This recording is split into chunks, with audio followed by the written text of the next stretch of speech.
Well, good evening, folks. This is Dave Schmidt. I'm your host here tonight on the Sedona Connection. I want to thank everybody for joining us here tonight. And yes, we will be, my YouTube should be coming up here because, we're live streaming on YouTube. My window says that I am available and it is working. I haven't quite seen it come up on my YouTube channel yet here. Let me do a little bit of a refresh there and see if it brings up something else there. And thank you for you got to work through some of the bugs sometime when you are doing all of this. Oh, I know what I forgot to do. So folks, first of all, Blanca, welcome tonight. How are you doing? I'm going to introduce you, let you talk for a minute or two, and then I'll go take care of my YouTube stuff, okay? But how are you doing tonight?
Okay, well, Blanca, I'm good here, but they're saying, now wait a minute, they're saying that they're not hearing you.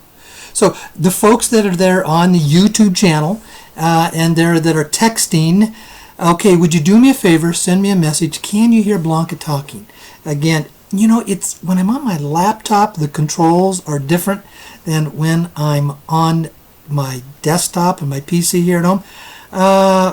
And so would you do that for me, folks? All of you that are out there that are on the live streaming on YouTube, in the chat window, they say that they're not hearing you, Blanca. So that means that, let's see. No, well, some are saying yes, some are saying you can't. Blanca, let's talk here. Let me try this. Okay, I'm going to turn that one on. Now let's see if that works. Does that do anything? Blanca, let's say something there. I hope so, and sorry, folks on the YouTube, I'm projecting as much as I can. I think we've had a little bit of an issue with me coming over YouTube. It sounds like on the blog talk I come out. Now you're good. Well. Okay, Good. yeah, I had to hit the little right button on my video window here, but folks, here we are. Thank you. Blanca, I think we're ready to go now. It takes a couple minutes. Wonderful. I need to remember now, okay, which buttons do I push and all this kind of stuff to make this work for all you guys. And also on the YouTube, would you tell me, how is her volume? Do I need to give her a little more volume, or is she coming out? Okay, yes, she's coming through loud. She's there. She's coming through fabulous, clear and clear. They love you, Blanca. Thank you. Very good, dear. I was just talking. The YouTubers and the bloggers.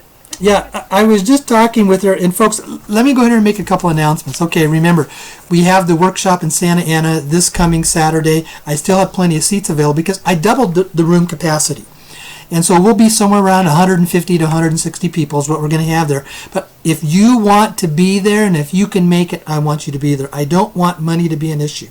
Go to my website, take a look at the SedonaConnection.com, and then click on, where it's about, the workshop information and registration page. Scroll down and read through all of that, and you'll begin to see how is it that you can go ahead and show up because, I want you to be there.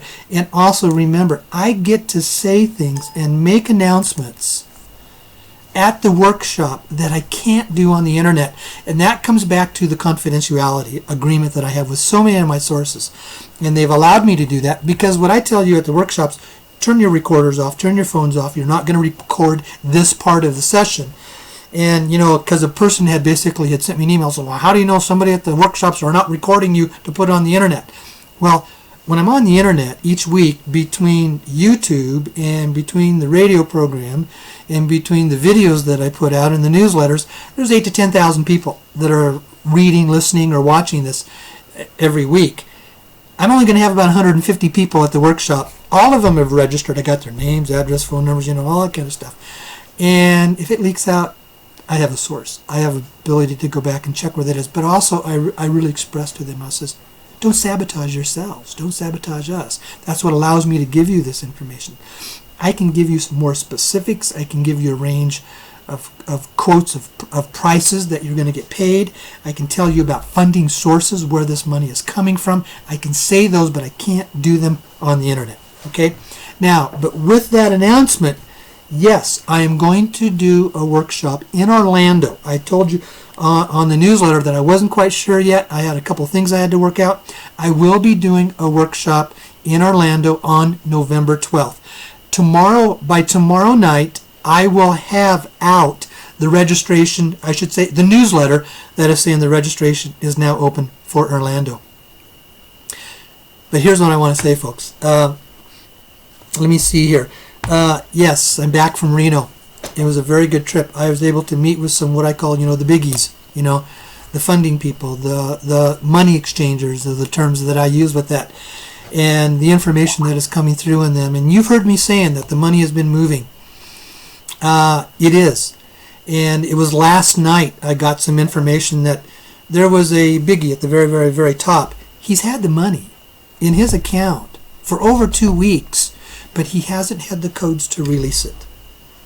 And all I can say is, folks, that's really close. Okay? I can't give you any more information than that. And I am hoping that I can make a very grand announcement at Orlando. I was hoping I'd be able to do it in Santa Ana, but there are some things that are developing and all that are probably not going to know that until next week. But I'm hoping I can make a very big grand announcement at Orlando, and I'll give a little bit of a hint of that. I say what I can say on the internet. The people that are the funding sources and the money changers, they've been, how do I say this? They've been very gracious with me. There are a few others that are out there that are talking about the exchange issues. And there's only about 2 others that use their real name. I'm the guy, I use my real name. I do videos. I now do this live streaming. I answer all your questions that I can't answer. And I can tell you right now, other than the crazy stuff on the blog sites, I don't know anybody else that gets to do that. And what a lot of those sources have told me is that this is an extremely, extremely important and very, very serious business. In the last couple of years, I had one source tell me in the last couple of years there's been 11 people that have been killed and murdered over this issue. You're talking about dealing with billions of dollars. You're talking about areas where mafia is wanting to infiltrate, where cabal is trying to shut us down. Part of this stuff is kind of like a real-life Tom Clancy novel. And how is it that I get to say this stuff and I'm not threatened? Well, I have been threatened a couple times. But all I know is that what they have told me is, this is, Dave, we've listened to you, we've watched you for a couple of years. You're the real deal. You don't hide anything. You tell the truth, and you protect our confidentiality, and yet you're helping people through this process of what the real purpose of this is.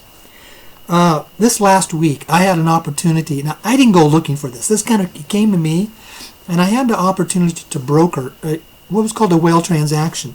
And what it came down to is that we missed the deadline by about 2 days. But what I can say is, oh my gosh, I can't even begin to think and fathom the amount of money that was available in this transaction. And yes, this is one that is going through a bank. And today, one of the bankers gave me a call, and he says, don't worry about that. I'm sorry that you didn't get it through, but there was a reason for that. I'm not at liberty to go in and tell you about that, but trust the fact that there's more coming your way. And I've had 3 different sources now of money people, real money people. One of an international bank, One that's coming out of Asia and one that's coming out of Reno, that's all I'm going to say, is that they're saying, we like what you're doing because you're consistently talking about the purpose of the money is not about them getting rich. It's about those people being instruments of dispersal to help heal and change this world. That's the reason why we trust what you say. That's the reason why we let you come on the air, and we don't shut you down, because believe me, folks, they would shut me down in a heartbeat if I was violating what would be their confidentiality, if I was getting too close to creating too many problems. And I have a reason that I personally believe that I don't have these problems that other people have. That's another whole story, but I truly believe that. And it's understanding the power of belief that is in that whole process that allows that to happen. So, let's see. I'm looking at my notes here. Blanca, is there anything you want to add to that as I'm getting ready to maybe go into the program tonight? Well, that's great that you've confirmed Orlando, and very exciting teaser, as they say, that we might be getting a wonderful announcement. So let's think positive about that. Now, you had also mentioned a Gary Renard workshop. Yes. And as you know, that I am an absolute big fan of Gary Renard. I've developed a personal relationship with him because nothing will change your life more than reading his books. And I make no apologies for that statement. It has been that way for me. And I am a lover of books. I'm a lover of philosophy. I'm a lover of learning. I'm a lover of understanding how life works on this planet and how this universe works. And the stuff that is coming out, and you've heard me say this, and this is being backed up now by the new quantum physics scientist. We live in a world that matter, the physical things, are not real matter. Everything of this universe, everything of this world is this giant holographic projection that comes out of energy. And what we're starting to learn is that underneath all of the quantum level is that all of this is one just huge, gigantic computer program that we're living out. And we're stuck in these human bodies, which are basically a computer interface program. But underneath that is the divine essence of our soul, the divine essence of our being. And to escape the world, to be set free from this prison of these human bodies, you have to undo the ego. It's also called what I call separation consciousness or duality consciousness. And nobody that I am aware of explains that better than Gary Renard in his books. And that's why I'm a very firm proponent of that, because it's one thing to get all the money, but it's another thing to have what you call a full, complete, peaceful, abundant, flowing, enlightened life. Because when you're in that position, money doesn't mean anything to you. Money doesn't have any pull at you.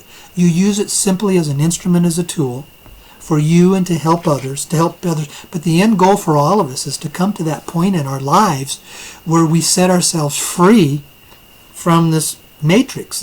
You come back to the movie of The Matrix. It's very, very similar to that. That's what life is about. And that's why I promote Gary Renard. That's why I've developed a friendship with him. And I'm sponsoring a workshop for him in Fort Worth, Texas on November 19th. And you can go to my website. Now, there's no scholarships available for that because that's Gary's program. It's not my program. I am not a speaker. I'm not here talking about that. I'm just the host. I will introduce him, but it's his workshop to do all day long. But I love what that man does. And if you notice on these radio programs, I don't bring people on. I don't talk about others. I don't advertise. I don't promote unless it's something that has dramatically impacted and changed my life. And so, because I get every week, I get people says, "Can I come onto your program?" Or will you advertise on my product on your program? I get those requests every week. Folks, I could do a lot of advertising on my website. I could do a lot of advertising in my YouTube. I could do a lot of advertising on my Facebook.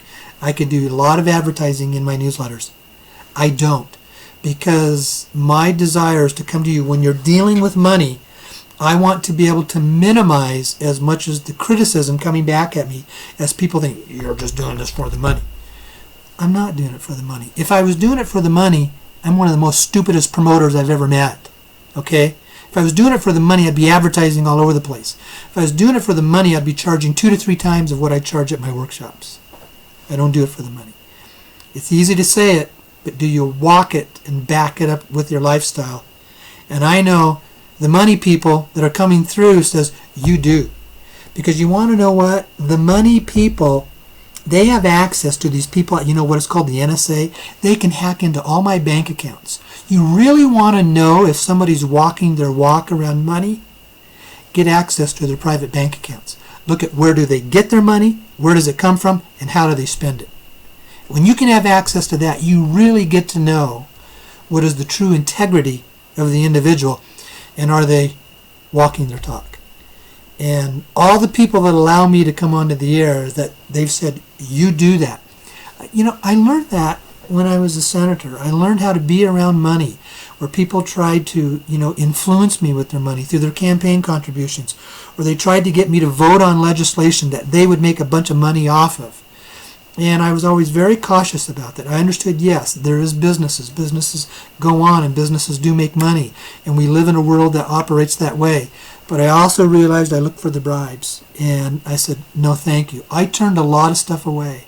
I lost lots of campaign contributions because I wouldn't follow the path of what they wanted. And after 12 years, I was ready to be done. I went in there, I entered into that political process, really truly thinking that I could try to do something that I enjoyed to do and helping people and make a difference. And when I got into it, I realized how much it's controlled by people at the top. And unless you're in that top position, and most of you, unless those very top people, most of them are selling their soul to the process, you really don't have much influence to be able to change stuff. So, but how did I get into that? Yeah, that's the Gary Renard stuff. Okay, Blanca, anything else that you'd like to share? No, well, that's good. Also, if people are interested, you did actually do an interview with Gary Renard, so they can get a flavor of of his approach and his teachings. He's quite wonderful, actually, very insightful, and really knows the teaching through and through. And he's got a great sense of humor, so that makes it kind of fun to listen to him and hear what he has to say. Don't you think? Yeah, you really see it in. Yes, yeah. You know what? I'm going to respond to a comment that is coming up right here now on my Skype, and it's coming from the Out of Mind website. It says, "But didn't you illegally take contributions? Seems I read that." No, I did not. Go back and read the statement on my website. I didn't take any illegal contributions. The law in the state of Washington was very specific.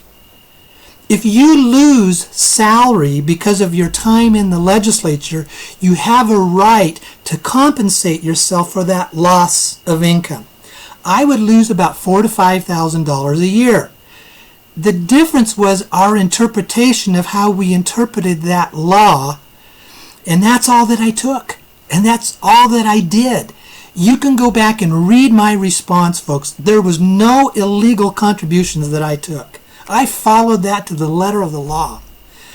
And for those of you that want to criticize me, especially the lady from Out of Mind, I know who you are.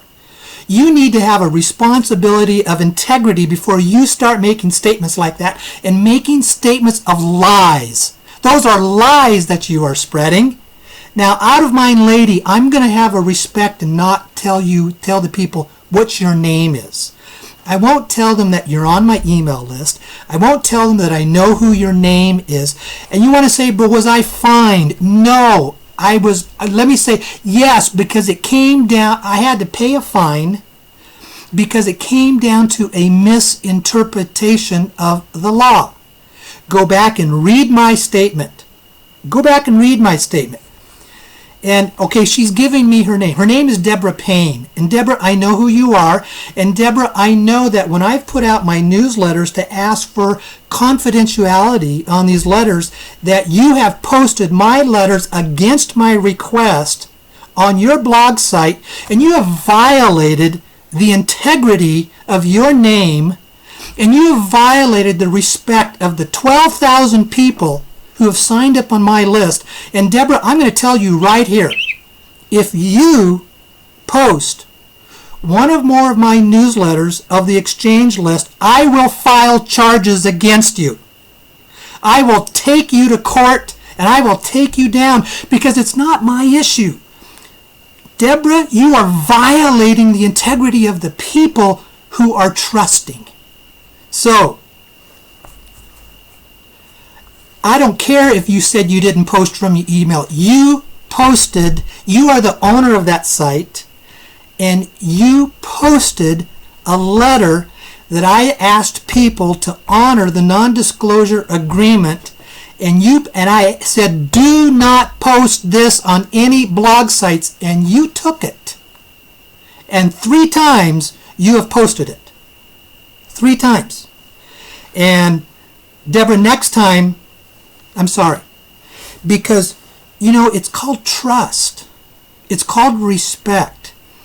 It's called integrity. Now, maybe I'm getting a little upset here. Yeah, I am. I'm upset at people who lack integrity, who lie, who cheat, who steal, and who don't have respect for this process. Okay? And Deborah Payne, right now, you can say all you want. It's your blog site. You're responsible. You're the owner. And you're the one who is allowing that to happen. You need to take control of your site. Okay? Thank you for listening to that. And, Deborah, yes, you do lie when you post something on my site and you don't take responsibility for it. When something gets posted on your site and it's deliberately in the content is saying, do not post this on a blog site, do not forward this, you are lying. That's a form of lying to me, okay? Now, Deborah, I'm done. And I'm going to let this go. And you know what? I wasn't going to mention your name. I was going to have a degree of respect for that. But you came on to, the chat room here, and you gave me your name and gave me permission to do that. Back in June, when I had the opportunity to process these currencies for thousands of people, and that letter got blasted all over the place, Deborah, you were the one that stopped that. It was your site that stopped that, okay? And I had to shut it down because of what you posted. We had to shut down and we had to do it. We had the opportunity to bring thousands of people through and exchange their currencies. But I had, okay? Now, thank you, okay? I'm done, all right? Okay, I'm done with that. Blanca, anything else? I normally don't get rattled like that. But, we saw it real time. You saw it live. On YouTube. And thank you, Deborah. I appreciate that. And yes, I was a little upset with this, but and people are saying, Deborah, don't ruin it for everybody. You may not, if you don't want to believe in it, that's your choice. But you know what? You're on my exchange list, and you get the opportunity to benefit from this very, very well. And if I see that you're not going to have that respect, you're done. I'm taking you off my list. And Deborah, I do have enough contacts that I can have your name blackballed. I can have your name blacklisted. Believe me, I can do that. I have contacts in the CIA. I have contacts in the NSA. I have contacts in Hong Kong where the money comes from, okay? I really do. And if you notice, Deborah, I haven't talked about this. I haven't said anything about this. But when you have a major blog site and when you do that, then you need to be accountable and responsible. And so, Deborah, I accept your apology, okay? Thank you very much, and I'm done with that for now. All right. Blanca, back to you. Let's do a little bit of a shift here, okay? Yeah. Well, it's kind of interesting because it does play in to some of the things you were saying in your newsletter about how we are confronting things in the external world as part of this shift. And some of the things we're confronting are going to be very beautiful possibilities, like this opportunity we're hoping to bring through. And then there's going to be some challenges, some things that need to be cleaned out in this world, maybe within ourselves, within each other. Sometimes we provide friction to each other to help each other learn something. So I may be friction for one of my brothers and sisters, and their interaction with me over that will teach me something and teach them something. And if we approach everything in this time right now as a healing for all parties, then perhaps all of us can continue to evolve. So this was like a real-time example of the challenges, opportunities, things that we are confronting as we're waking up. You know, people believe what they want to believe. And one of the reasons why I don't promote myself is because I understand that this topic is very controversial. And I've let everything grow just totally by word of mouth. And as I said, you know, my newsletter list is up over 18,000 names on it. I've had over 12,500 people that are signing up for the currency exchange. I get 8,000 to 10,000 people a week that either watch the videos or the radio program or the newsletters. But I don't promote myself. I've never promoted. I talk about things on here, but on the outside, I don't try to get more names. I don't try to build up my list. I encourage people to come to my workshops, and yes, I'm honest, that is how I make my living, but I don't make a lot of a lot of money off that. And I don't go around promoting this stuff, but folks, you know, in the last 3 months, you know, I have given away almost $3,500 to people in need. $3,500 in just 3 months. Because if I have money in my bank and checking account, and if I know my bills are going to be covered, and if I have a friend that's in really desperate need, I give him money. I sent $400 to a guy today that really needs it. Because you see, I've come to that point in my life where I don't have the attachments around money. And that's why things flow for me. I had an opportunity this last week to do what is called a private brokerage exchange. And I said at the beginning, we missed it by about 2 days. And the guy who was conducting it, and the organization he's with, he called me up today and we talked about it, and he said, Dave, don't worry about that. You're going to have more opportunities. But I can tell you right now, the money that I would have made off of the commission of being the broker, and I don't set those rates, folks, they set those rates. Unfathomable, okay? And I just walked away from it. I just walked away from, you know, high 9 digits of money with no feeling of loss, no feeling of apprehension, no feeling of disgust, no feeling of anger or any of that kind of stuff. I says, well, okay, it just happened later. And I've been able on this journey. I've got contacts in Hong Kong that will tell you, we know where all the money is coming from. Now, they can't give me those names. I've got contacts with some international banks that they know where all the money is coming from. I've got direct contacts with the individual who's probably the largest currency broker in the world. And then the one I can mention, you always hear about the Admiral in Reno. I've got 3 people that I talk to that talk with the Admiral every single day. So I'm very well informed in this world. And part of the reason why, Deborah, I may have come at you very strongly like that is I might be forgiving, but I can tell you one thing. There's people out there that are not. And it's for your own benefit that you need to respect that. Because before you came on, you heard this. There's been 11 people that have been killed and murdered in the Reno area over all this stuff. And there are people, Deborah, that will not hesitate one bit to take action if they're going to lose money because this stuff can't go through. I'm not going to name names. I don't know who that is. But when you've got more than 10,000 people who have the opportunity to benefit from this, and somebody who is not working out of a position of integrity starts violating that sense of trust, people get angry. They get very angry. And I can tell you right now, there's a whole lot of people behind the scenes and stuff going on behind the scenes that all of you have absolutely no idea of what is going on. So now, with that, let's do this. That took up a half hour of the program, but you know, we're live on YouTube and you're watching me here, and I'm watching myself on the video. So, you know, but what a program. What a way to get started tonight, okay? Blanca, anything else you want to add before I start sharing some other stuff? Well, all I can say is if you always told them you were going to be as authentic as possible, and we got the authentic Dave today. I learned in my years in the legislature, regardless of what we may think about politics, because most of us, our politics is framed from the impressions we get from the media. And 90% of what we would do never made the news. It's always the behind-the-scenes stuff that nobody knows about. And that was the good stuff.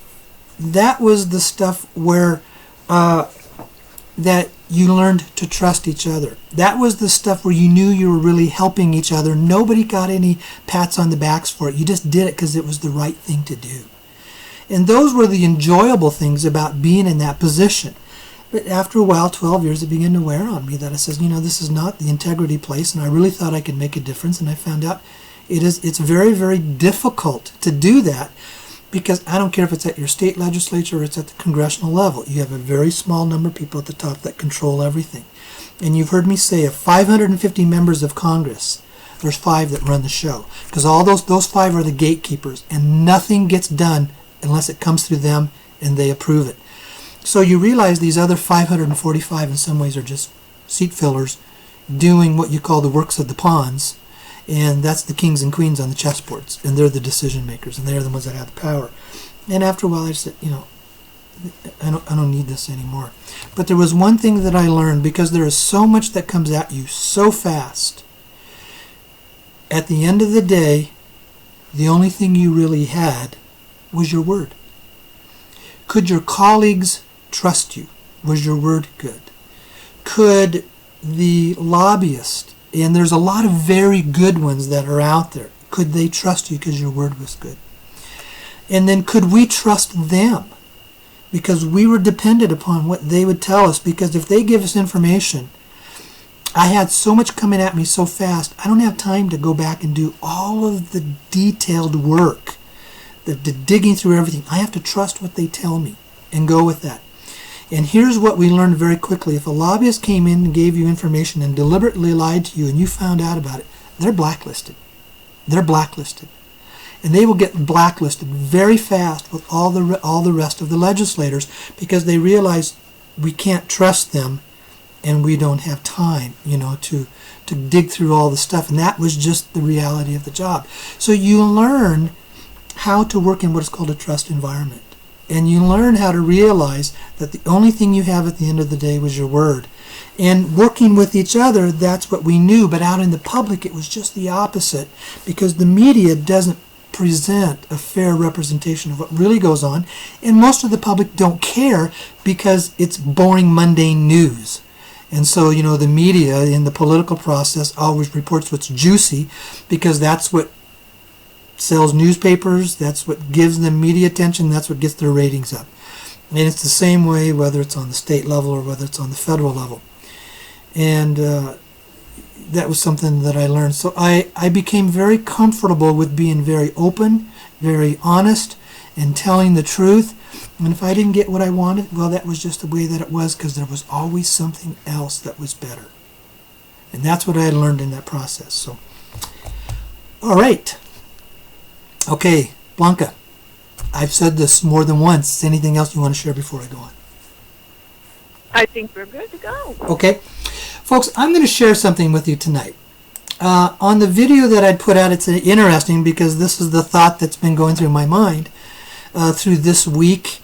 And I put it out even in the video. It was about, again, the whole concept of trust. And it was triggered by some stuff that I was reading, because I do reading every day in A Course in Miracles.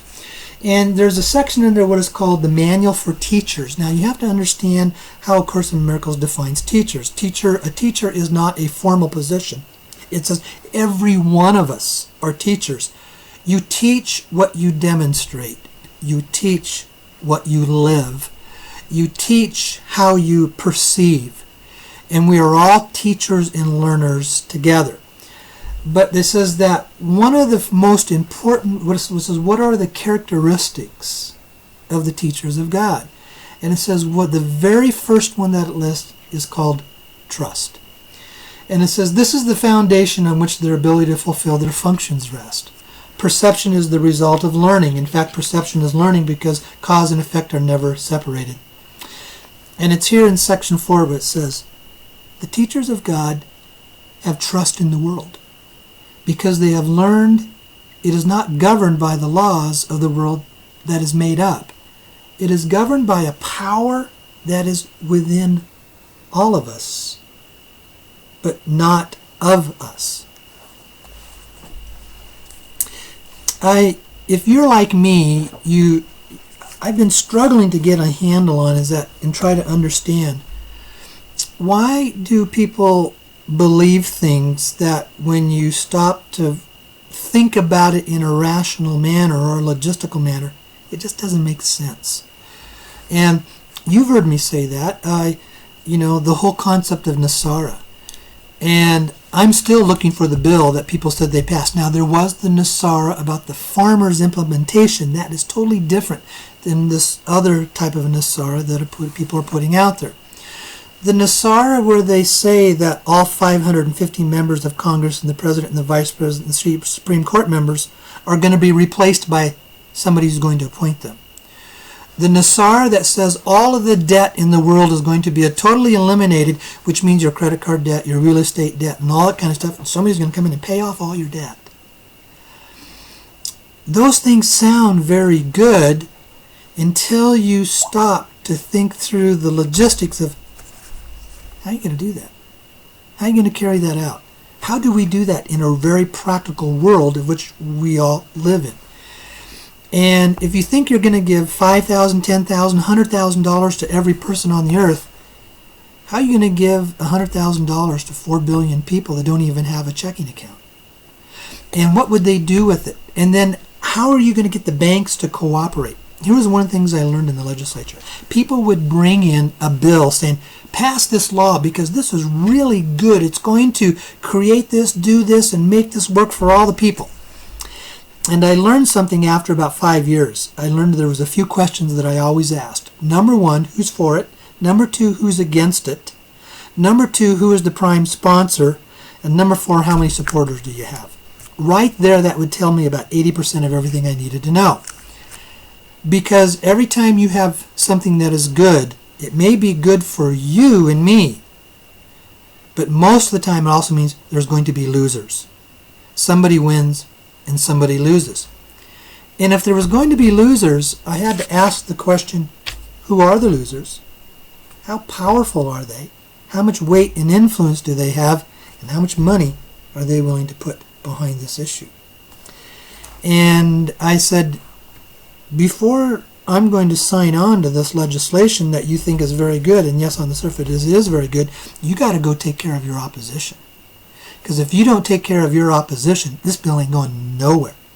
Because they're more powerful than you. They have more money than you. They have more influence than you. And you have to convince them if you're going to actually have this bill passed and becoming law. Well, when it comes to Nasara, there's winners and there's losers. When it comes to some dictator making a decision to get rid of the 550 members of Congress, there's some people that would love that, but there's a lot of people that are going to lose. And at the end of the day, it always comes down to a couple things. And if you think we haven't seen it in this presidential election, then we have seen it. Who has the money to challenge and stop that?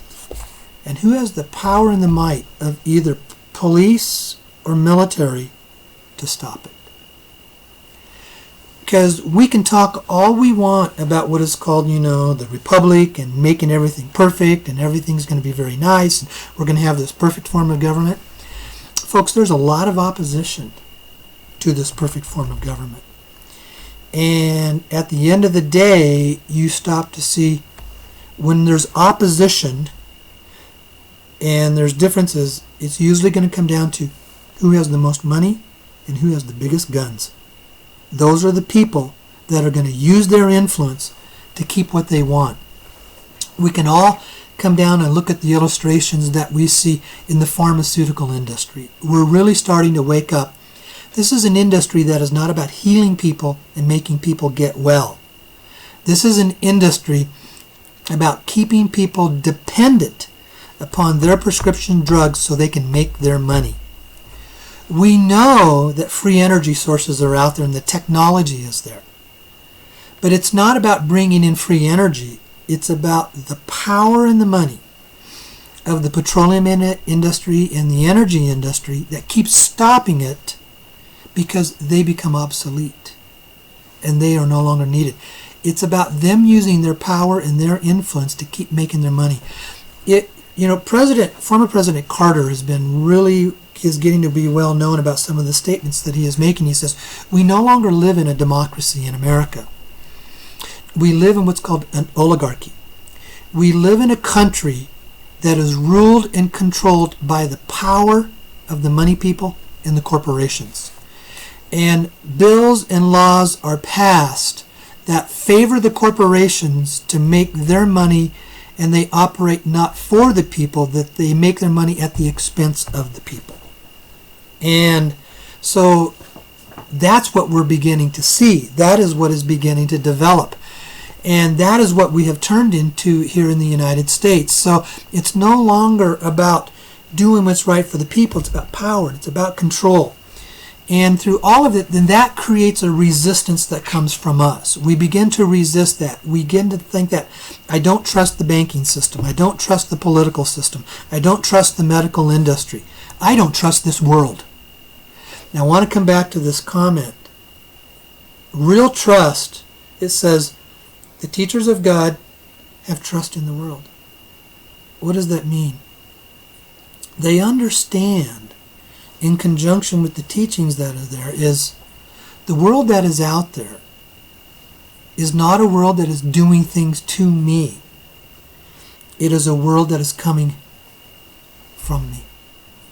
So now to say that you trust the world, it doesn't mean that you're being naive and stuff like that, but it means is you're not struggling and you're not at odds with what goes on in this world around you.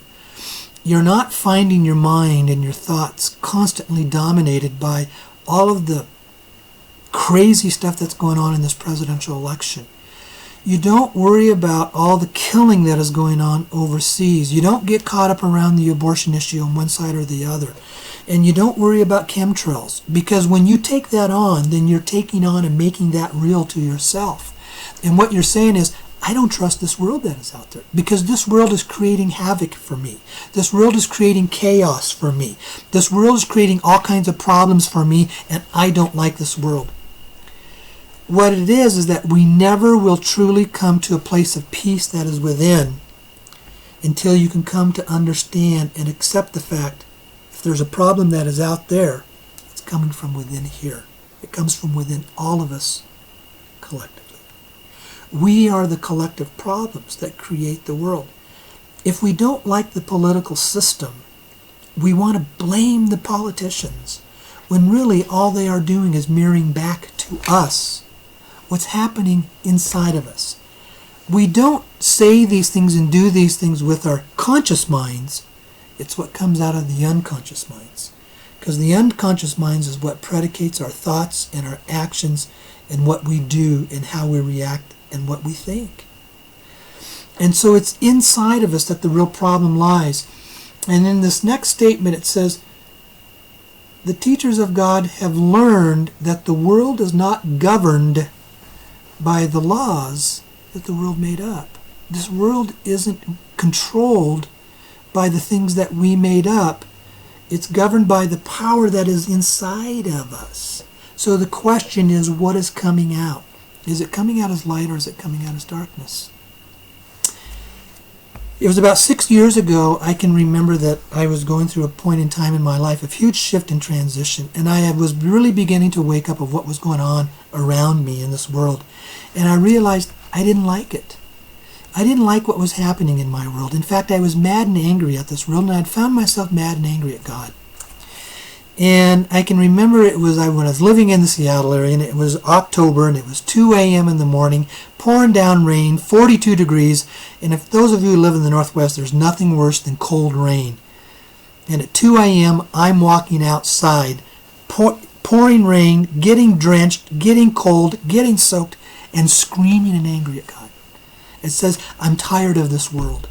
I'm tired of all this stuff. I'm tired of this mess. And I said, I want out. Now, I was not thinking of committing suicide. I wasn't at that point. But I said, I want out. I don't want this.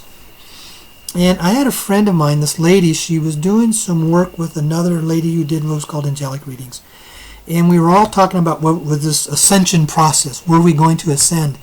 And where lightworkers talk about ascension, well, in Christians, that's what they talk about as the rapture. I wanted to be raptured. I wanted out of this mess. I was tired of it. They were just using different terminology. So I asked this lady, says, would you ask in your angelic readings when I get to go through my ascension? And she came back to me the next day and she says, you need to know that my angelic guide says, you're not going through your ascension until you make peace with this world.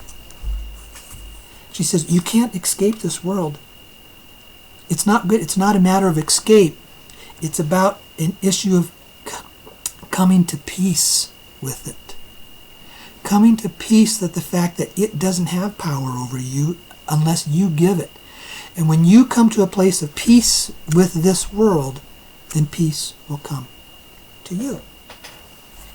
And when she said that, I just cracked up laughing. And I just said, you're damn right I'm pissed off at this world. And no, I'm not at peace with it. I'm not.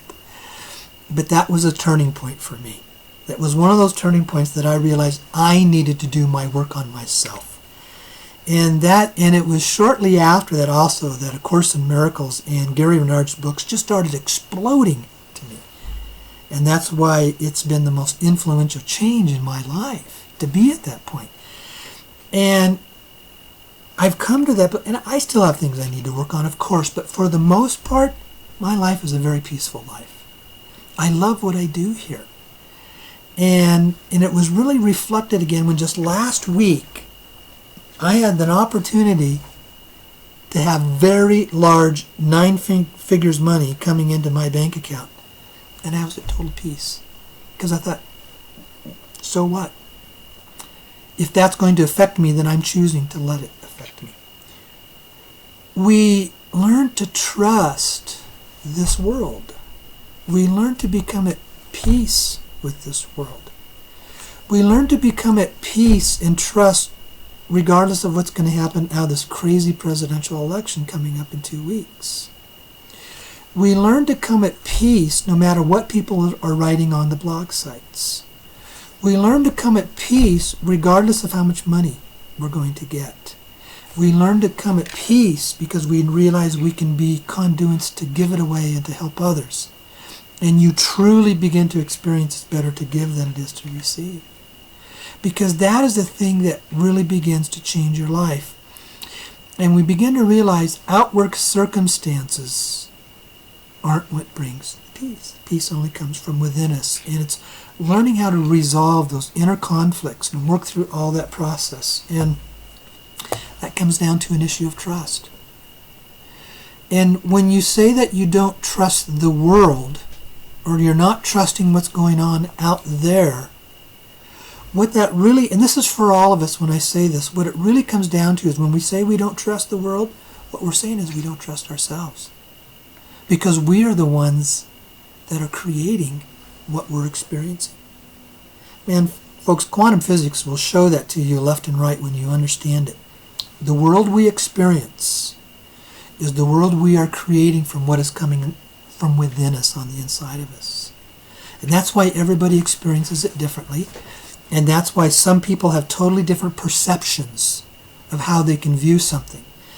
One person can see something and get upset and irate and attack, and another person can just be, totally at peace with it. They can see it and observe it, and they can understand it, but they don't let it affect them. Because underneath, they have dealt with all of those issues of truly being at peace.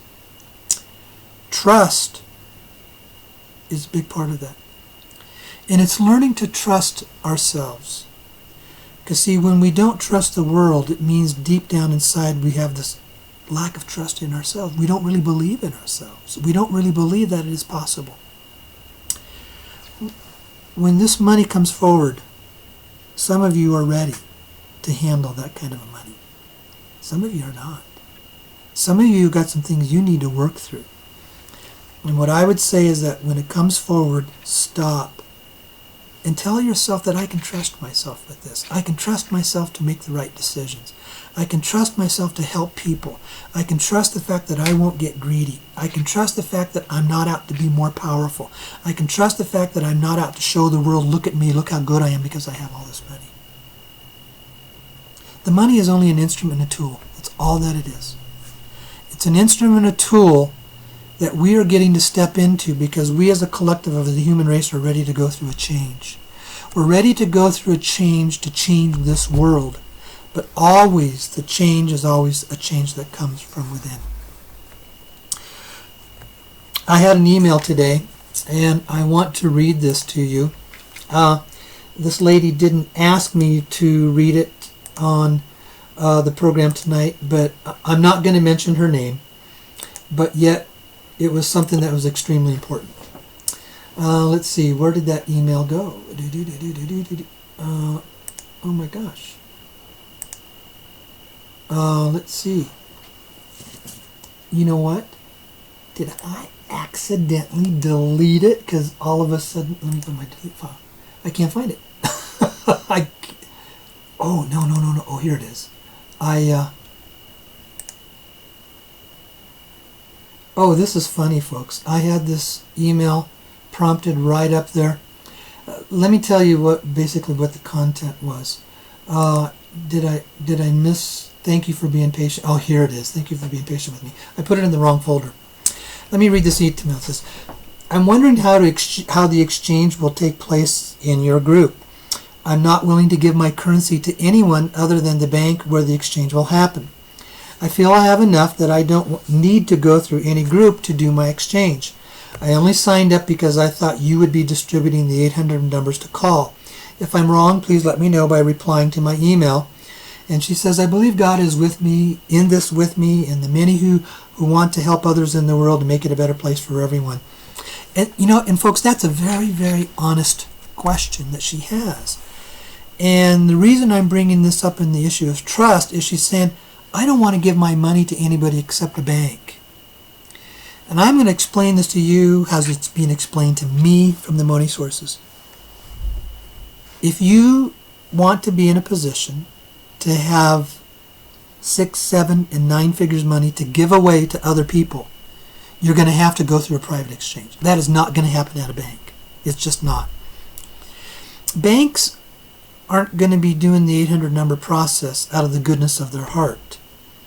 The banks are going to try to give you the least amount of money that they can because they're going to take it and flip it and to make huge profits. Secondly, I have said the information that's out there on the 800 numbers is pretty crazy because they're talking about rates of $261 a dinar. They're talking about rates of what I think they said over $1,800 on the Zim. And I will come back and I said, who's going to come up with the hundreds of quadrillions of dollars to pay for it? I'm in touch with the primary money sources, and none of them says, we're not doing that. So what does that mean?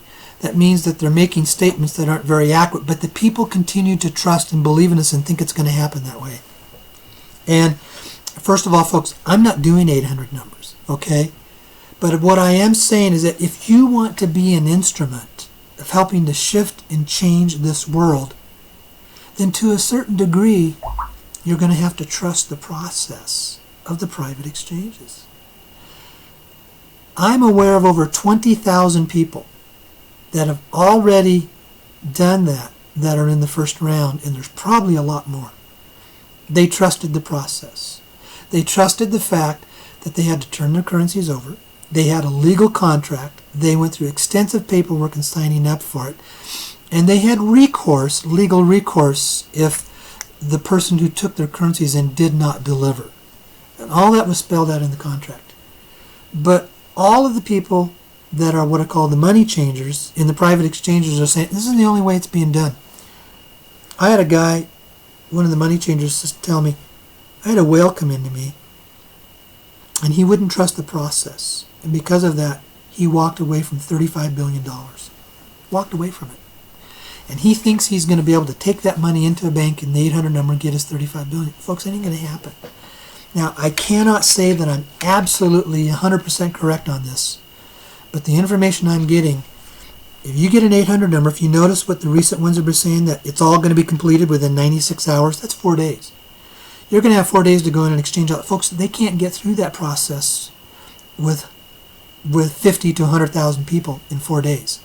They cannot process that many people in that short time. What does that mean? If they're going to really do that, if you don't have an X number of money, they'll say, no, you don't even get to participate. Some of you, hold on just a minute. Some of you saying that I've gone off live stream. My information is saying that the stream health is fine. The stream resumed. The stream is okay, and it says that I'm back. Okay, for some reason, maybe there's an internet connection there, and I went off live stream for just a little bit. But folks, I'm going to tell you what is my opinion. If you're going to get the 800 numbers, you're going to get about 2.5 to 3 times the amount of what you paid for it. If you take one of those 25,000 Iraqi dinar notes, you paid just under $25 for it, you'll probably get somewhere between $80 and $90 for each one. Now, some people are happy with that. But I can tell you one thing, you aren't going to get millions and millions of dollars to give away. That isn't going to happen. And folks, I can tell you, those that are going to participate in this process of the private exchanges, they're going to get the highest rates that are out there because most of it is designed to give it away. And that is how what the money sources want to do and how they want to use it. I've explained that on other programs. But more than that, it's not going to be just one shot. When this is done, as long as you can show that you can give the money away in a reasonable, responsible manner, the money will never stop. It will never stop. I am not at liberty to go into the details of that. But I can tell you, if you really want to change this world, there's a degree of trust that is involved. If you think you're going to get a lot of money in the 800 numbers to change the world, it ain't going to happen. The 800 numbers is about you getting a little bit amount of money for you. And you won't have it. You might have enough for you personally. But people who are world changers are people who step out. People who are world changers are people who have a degree of trust to this process. People who are world changers are the ones that will say, I'm saying yes to the opportunity, when others are saying no because of fear. That's the difference. At some point in time, there's always a degree of trust. You trust the people around you, you trust the process, and I have tried as much as possible to display that to you. So, that's what I want to say, and all that stuff tonight. Blanca, let's come back on the air here, and Alrighty. Let's start taking a look at folks for the callers. Why don't you go ahead and go on over to the callers and start lining those up. And then, and then what I'm going to do, I'm going to start going to some of the emails, and then when I see that you have some of the callers lined up that want to either come on the air, make some comments, or ask questions, we'll do that. So, okay, let me go back to where I was. Okay, let's see. There we are. Okay, here's an email that came in. It says, I'm not clear whether the LLC we are setting up should be a for-profit or a non-profit. I'm researching this, but find the tax information, etc., rather confusing. Yes, it can be. Here's what it is. When I say that you want to set up an LLC, that's the minimum. A trust account is what is best. Corporations are good. LLCs are good. A separate nonprofit is good. What is bad is putting the money into your personal account. That's what you don't want to do. Now, I know some of you say, I don't have the resources to do that. Well, then you may have to, what I say is, go ahead and put it in your personal account if that's the only option you have. And then the very first thing you do is to hire somebody to set yourself up a business account and get the money over there into a safe place. When you have money, you will now have the money to hire a financial professional to do it right. Okay? That's the important thing that you have to do.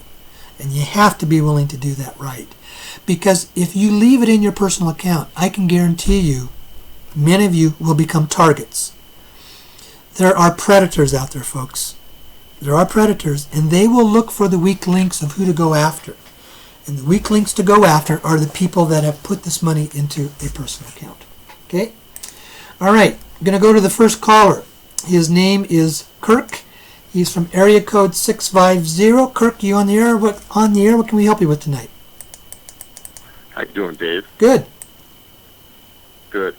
So, a little while ago, you made a trip to Thailand and identified that one of the key places for the funds that will ultimately back this, or the gold that part of this would come from, and if not the key place. Many things have happened over the last few weeks regarding Thailand and kind of who's in charge with the dying of the king, and kind of the question of who will rule that. And there's been many articles written across the blogs, including Ben Fulford, saying that there was a battle as to who would be controlling that. I'm curious if you've had any further feedback from your sources in Thailand regarding the sanctity and the continuing support for this. Thailand is only one place where the gold is. Only one. The gold is in China, Taiwan, Vietnam, Cambodia, Philippines, Thailand, Indonesia, and Malaysia. That's where the gold is. And there may even be more that I don't know about. Those are the ones that I'm familiar with. Thailand's just one.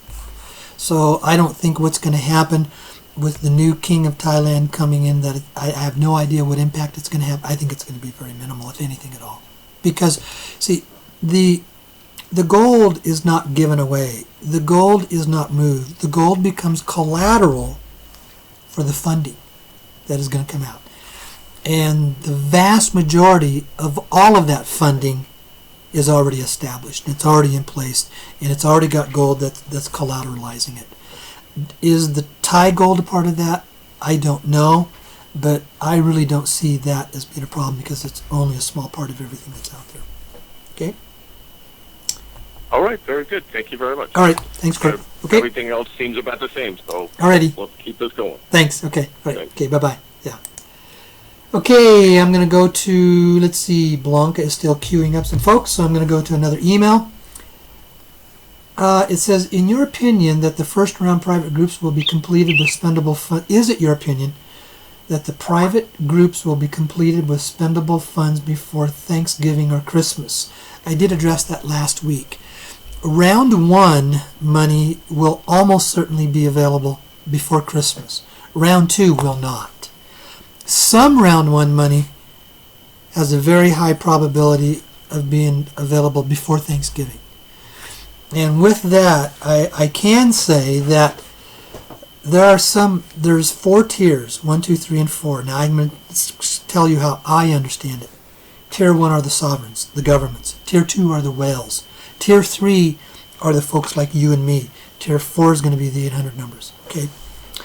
There are already Tier 1 countries that have got their money. There's already Tier 2 whales that have got their money.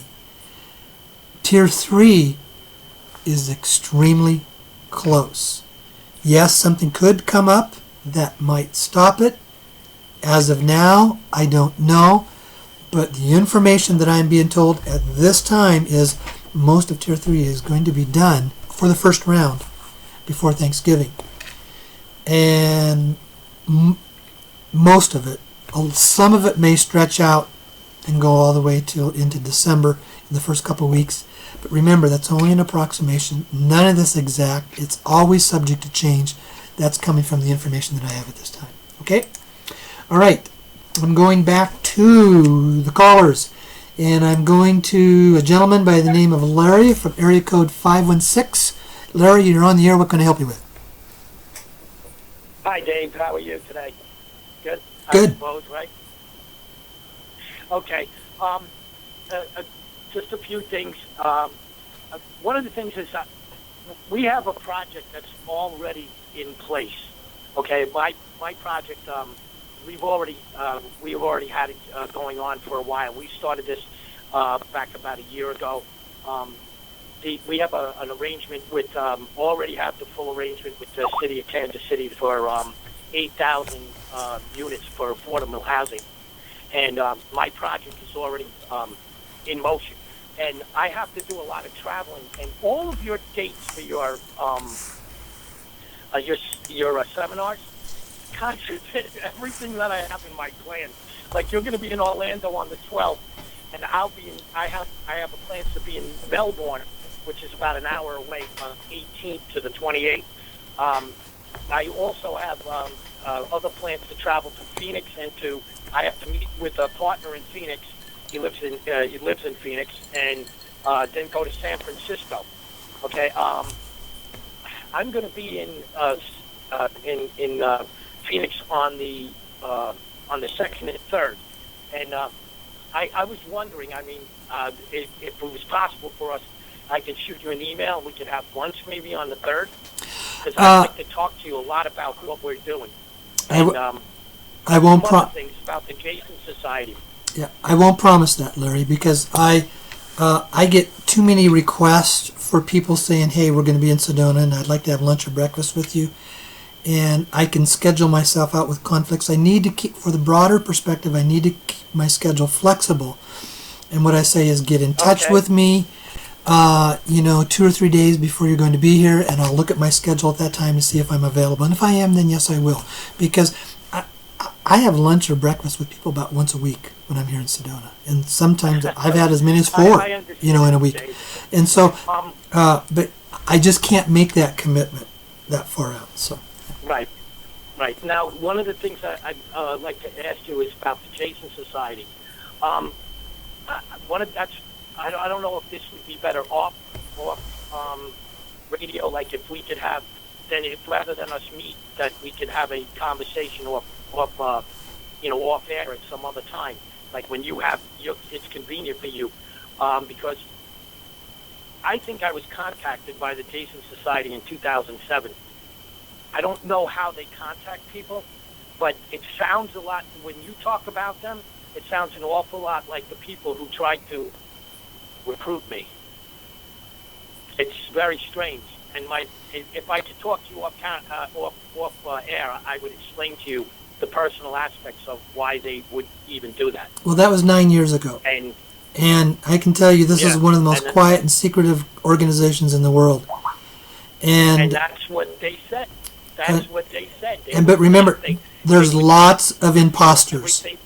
There's lots of imposters. And I don't know. I don't have that answer, Larry. I'm not going to say one way or the other. Right. But all I can say is... They told them that my name was my name was given to them personally by somebody else. They asked for me to go to a meeting. At the time, I just wasn't... I wasn't as self-aware, I would say, as I am now, in understanding this stuff. And I just thought it was a crock. You know what I mean? What they were explaining to me. And I just thought it was a crock. And what I would like to do is if I could just give you my name and you could talk to them and see if that was who it was who tried to contact me. I'm not going to do that. Because as soon as I do that for you, I'm going to get 30 other people. I've already got people saying, I want to get in touch with them. I want to get in touch with them. And they have told me, says, no, I cannot do that with them. I cannot violate their confidentiality. So, yeah. Right. I understand that. Yeah. That's why I'm saying I would not like to do that. Yeah. You know what I mean? But yeah. I know it's just hard to explain to you. It would take a while to explain to you why, I think I was contacted by it's somebody. It's got to be something just like that. And I know it just sounds weird, but, I think there's been weirder things in the world, but that's just, I'm sorry. No, that's okay. I just have no way of ever finding out. It's almost like I think I missed out on an opportunity to do something, and that's all. That's what I meant by it. That might change down the road, Larry, but right now I don't have that that permission. Right. Like I said, I'm not asking anybody to do anything like where I want a meeting with them or anything like that. It was just if I gave you a letter or something like that, let them read it, and maybe they remember what had happened back then. Yeah. So you know what I mean? If I showed it to a couple of friends of mine, one of my friends said I should definitely contact them. Other people said they thought it was. Well, I can tell you, and my contact was not with them 9 years ago. So that's all I can say. I think right now, I think, I don't know. And first of all, they're not going to come forward unless they choose to. I do not have the liberty to bring them forward unless they are going to tell me they want to. They did give me. They explained it to me when I was recruited. I'm sorry to interrupt, but the way they explained it to me when it was presented to me was they were not. It's everything that you're saying right now. They were not going to come forward like that. Yeah. I had to do everything. Larry, let's do this. This is a personal issue, and we've already been discussing it for 6 to 7 minutes. Okay. So what we need to do is, if you have some comments or questions that's helpful to the folks, that's fine. But we need to move on from a personal issue that I cannot do anything for you on. Okay? Okay. Okay? Right. Anything else? Well, you've been talking about. I think you had a conversation with somebody about the double dipping. If you belong to more than one organization, one of these projects, it's not going to matter. We have no idea, because see, I do not have access to anybody else's list, and nobody else has access to mine. So we would have absolutely no idea if you are, unless you told us. So I do not know anybody out there that is enforcing that type of an issue. It comes down to, is it available for you? And I think there's a very, very strong possibility that in this second round, they're going to put a limit on how much money you can personally receive. Now, they may monitor that, but double dipping, it's not existing in any of the private exchanges that I'm aware of, because we do not share lists with each other, and we would have no idea if you are with somebody else. We had no idea. Well, I have 3 different contracts, so you could say that I'm triple dipping, but, I mean... Right. I just thought maybe if it's all going through Wells Fargo, they'd have your name, your social security number, everything would end up being on file. It doesn't all go through Wells Fargo. It doesn't. If all of them are going to come through Wells Fargo. Larry, it does not all go through Wells Fargo. Private exchanges do not use banks. Banks have nothing to do with the transactions other than the fact that the money will be put into your account that is at a Wells Fargo bank. That is the only thing that a bank has to do with a private exchange. They don't collect lists, they don't collect names, they have nothing to do with the private exchange. 800 number is different. They have nothing to do with the private exchanges. So they wouldn't know. So the centers that you were talking about, what would you call them, I guess, distribution centers or? Yeah. Larry, I've covered that a number of times on past programs, so you've already been on the air here for well over 10 minutes, okay? And I rarely give someone that much time. I've covered your questions. Do you have any other specific questions? Okay. Okay? You have a good day, Dave. Thanks, Larry. Okay, alrighty, thanks a lot. Okay, bye-bye. Folks, if you want to call in, if you've got a question or comment, again, I'm always more than welcome, but normally there's others that will line up, and we want to make sure that we give everybody somewhat of a reasonable amount of time. Okay, the call-in number is 515-605-9356. You press 1 on your touch-tone phone. Again, that number is 515-605-9356. And folks there on the chat window, come on, be nice, okay? Quit taking pot shots. It's not necessary. Okay. I'm going to go to a gentleman by the name of Fred, who's from area code 808. Fred, you're on the air. What can we help you with? Hey, how you doing today, Dave? Good. I really appreciate everything that you do. It's a lot of work, I understand, but you're doing it for the right reasons, and you got a lot of people that have been here with you for a long time.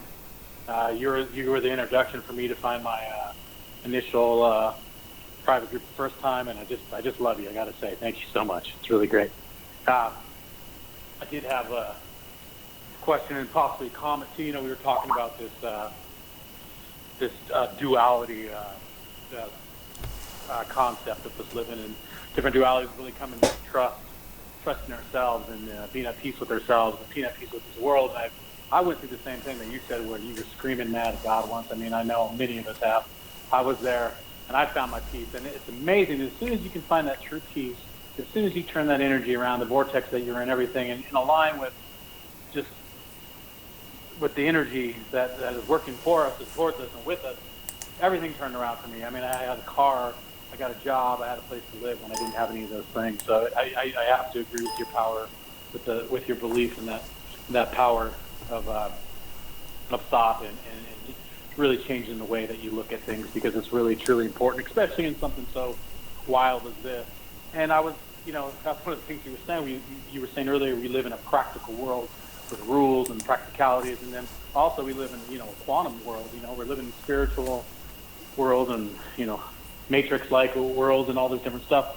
And how we focus is so very important, for us and for others in this process. And, it's not the everyday investment, so to speak, and it's become so much more than that than when I got in. At first it was about me.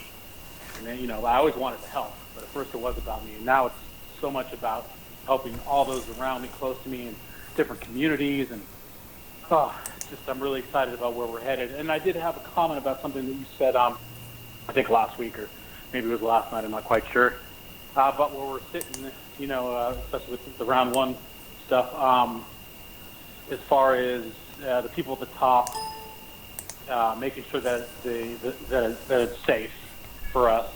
And, sometimes you look around in this physical world, this reality world, and we kind of look around and say, God, well, we're waiting for something like that.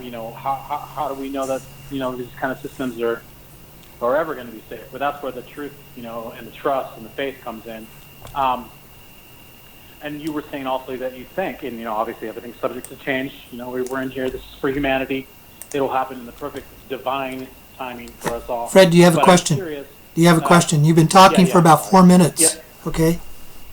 Okay. Yeah. I apologize, Dave. Yeah. I do have a question. Sure. You see this this system that we are existing in now, as far as the banking system, really being truly safe to where we're actually close enough on this cusp for this to be released? It just seems like, when you look at it from a practical point of view, that these corrupt banking systems just seem so deep-seated. The information that has come to me is the reason it hasn't come through is because the system was not safe at the retail level, at our level, because hackers could step into the SWIFT system and literally steal the money off the wires. And they had been doing that. And that is why it hasn't been safe, and they said they would not release the funds until they knew it was safe at that level. Right. So I guess with that being the point, and your information being, what it is, and I've heard that from a few other sources that I trust as well, that we're right there. So it looks like we're making some good progress and all of that. And okay. I appreciate your time and appreciate you. Good. Thank you. Thank you, Fred. Okay. All right. Have a great evening. Okay. Okay, I'm going to go to the next caller. His name is Paul, and he's from area code 407. Paul, you're on the air. What can we help you with tonight? Hello? Paul, are you there? Hello? Yes. Okay. Yeah. I just got a question here. Is anybody else reporting there's like ads coming on when you're talking? I have They're not. Like scrambling you. You're the first one. This is my third week of doing live stream. And, I'm usually having hundreds of people that are on there, and I have not had anybody else say that. So if an ad is coming on, it could be something that is at your end with YouTube and not at my end. Now, I do pay for an upgraded YouTube service, so that's probably why it doesn't happen for me. But if people are, using a free YouTube service, that maybe that then YouTube has the right to come in and put an ad in there. And in fact, I'm getting comments now coming in on the chat window saying that no, there's no ads. You're the first one that's ever brought that up. So I don't know why, and I don't know where it's coming from. So yeah.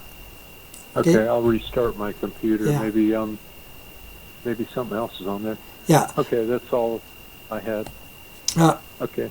I've had 7 people just since you've said that come in at 8. Now there's 10 that have said no, there hasn't been any ads. Nobody else has seen them. So yeah.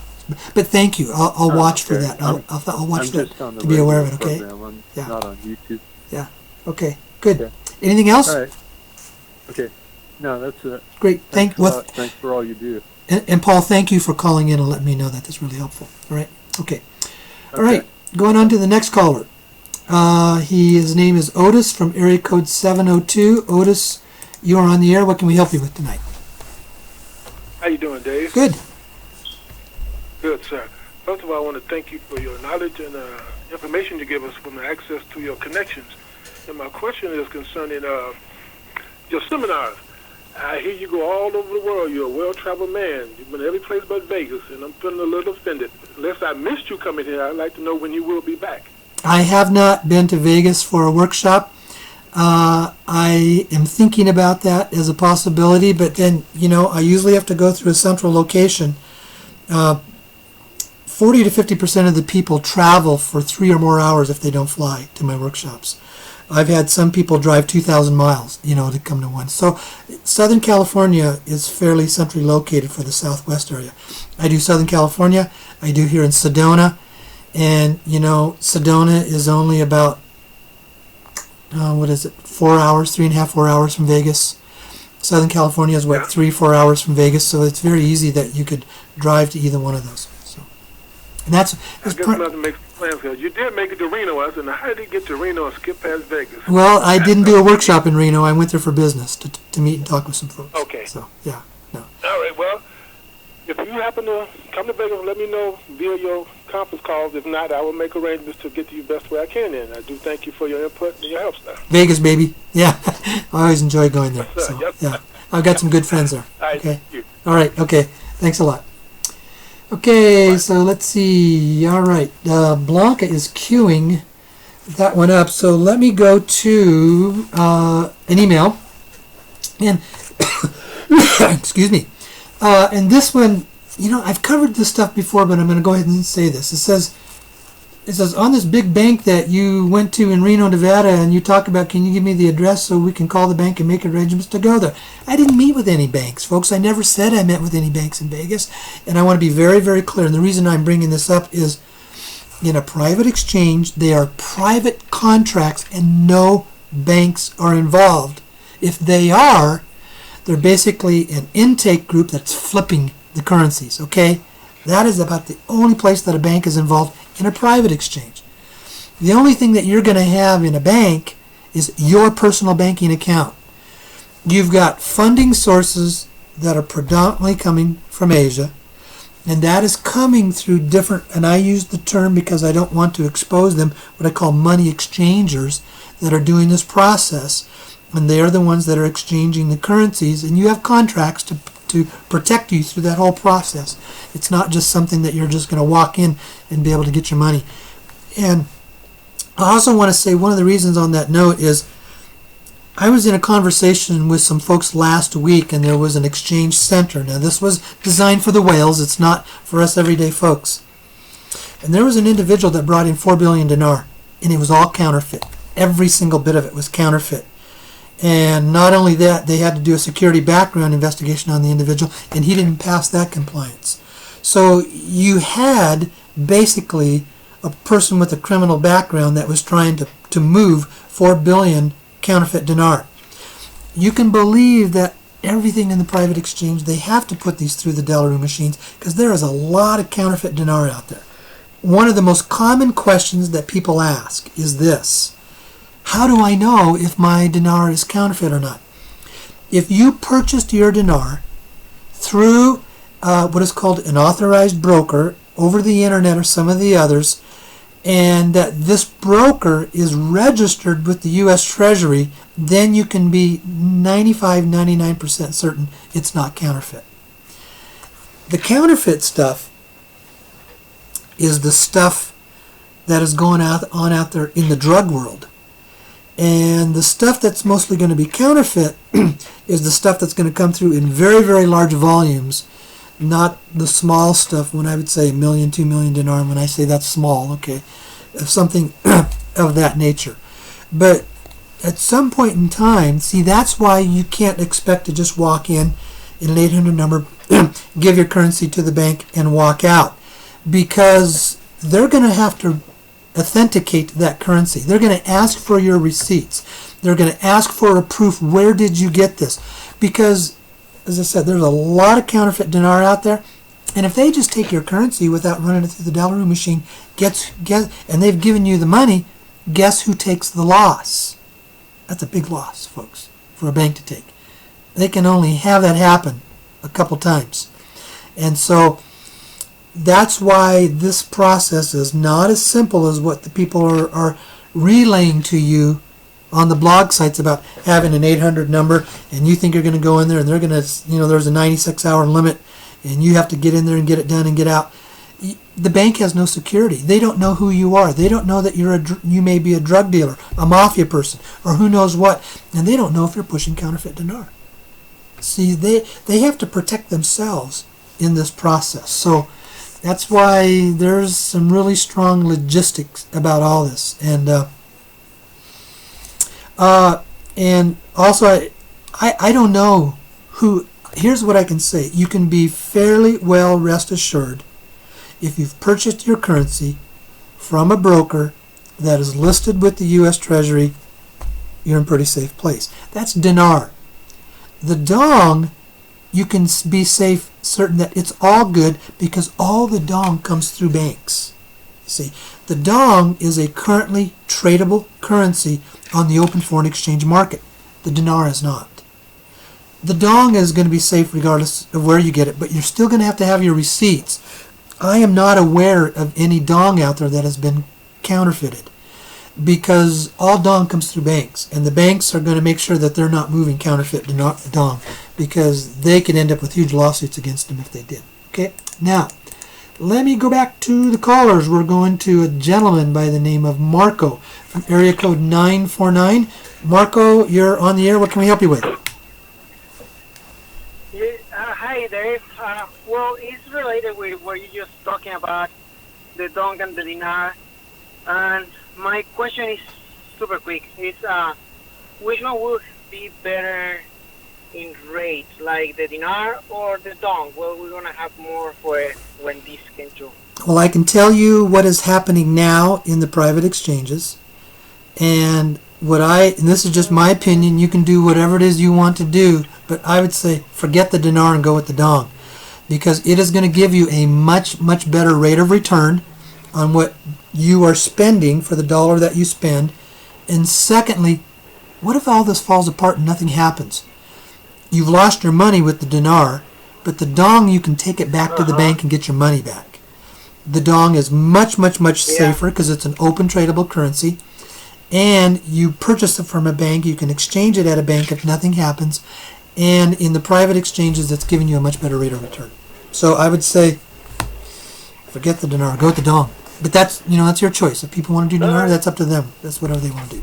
But that's what I've done. Yeah, I have a little bit more dinar than dong, but I think I'm gonna even off just to I haven't purchased make it like I have not purchased any dinar for over 3 years because of that. So yeah, I have mine for about 2 years now. Yeah. So okay. Perfect. Thank you so much, and I appreciate your time. Thank you. All right. Have a great evening. Okay. Yeah, thank you. Let's see. I'm going down there. She says, well, that person doesn't have a question. That person was not there. So, well, folks, it's wide open. If you want to call in with a question or a comment, that number is 515-605-9356. Dial that number. Press 1 on your touch-tone phone. That tells us that you would like to come on the air. Blanca will come on and screen you. So, and we got through all of them. And let's see, I bet you some of them are going to start coming in. Blanca, we don't have anybody else yet. Wow, that's kind of unusual. Well, there's people that have been listening. A few people popped up. So okay, all right. Get with them and okay. All right. Okay. Okay, and then so I am going to go back to the emails. Bringing up the next email. Okay. This person says, well, he was disappointed to hear that last night that I hadn't been paid yet. Okay. Have any people in the first round been paid yet anywhere around the world? And I said, yes. Tier 1 and Tier 2. Now, not all of them, but I'm getting reports that they have. Those are the biggies, folks, okay? Tier 3 are the folks like you and me, and let's just say it's close. Could something possibly come up and stop that? Yes, but I was on the phone today for probably 3 or 4 hours talking with people in Reno, met with people in Reno when I was there last week.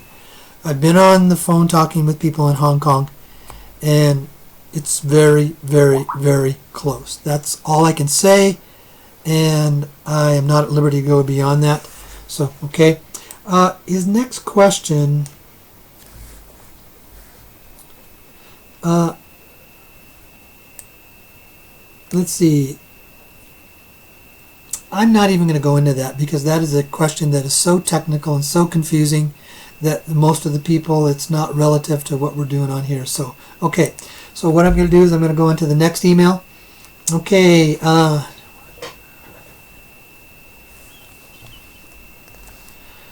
one is not relevant. I thought I'd gone through that. This was some comments that a person had written in. It says, round 1 is funding, so when do they get their NDA? No.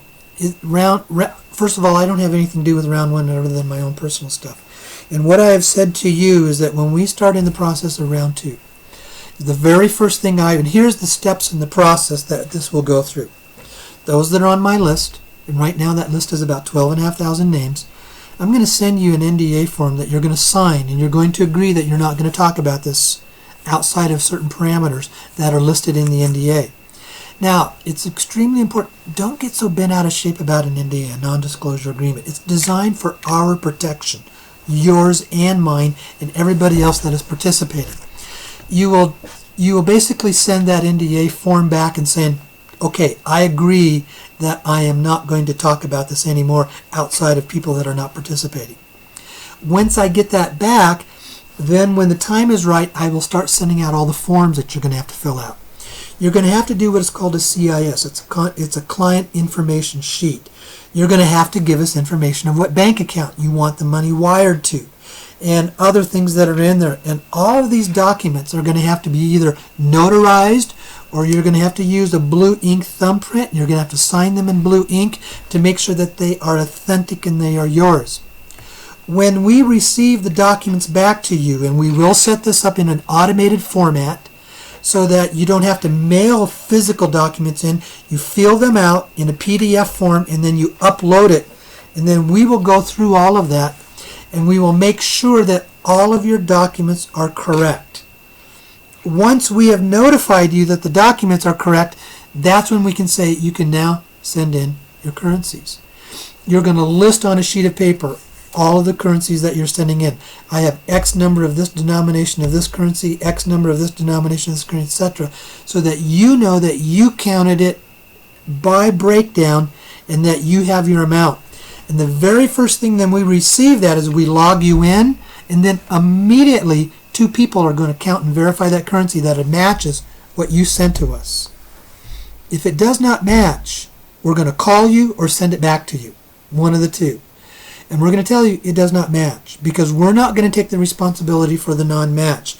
And there will be, if it doesn't match, you're going to have at least 3 or 4 witnesses that what you sent in doesn't match what you wrote down here.